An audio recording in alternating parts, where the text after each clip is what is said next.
A Niagara Falls woman woke up to an unusual surprise today. She found herself in an unexpected dispute with the leader of the federal Conservative Party. Al Sweeney has the story.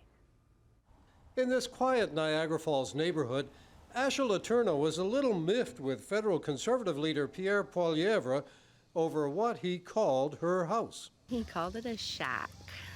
A shack. That was a little embarrassing also, because it's not.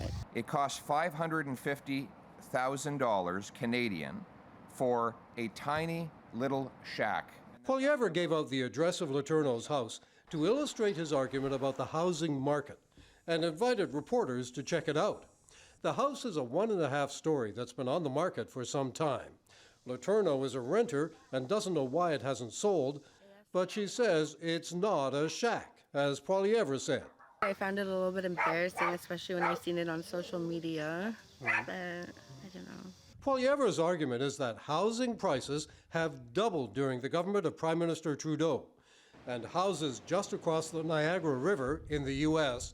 are half the price of houses in Canada. On the American side, 15 minutes away, you can get a big, beautiful, multi-level with a garage and a big lot for $217,000 Canadian.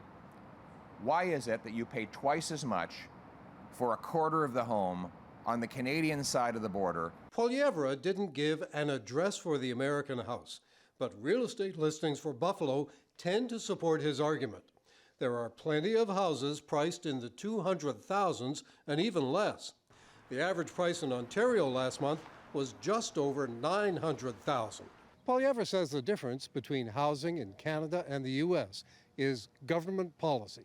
Rent has doubled. Mortgage payments have doubled. Needed down payments have all doubled. It's double trouble with Trudeau on housing. Poilievre says he'd fix that as Prime Minister. Build, build, build, build. We're going to bring homes people can afford. But Asha Letourneau saw Poilievre's comments today after working nights as a waitress and doesn't agree with his assessment of her home. It's not the greatest house on the street, but it's definitely not a shack.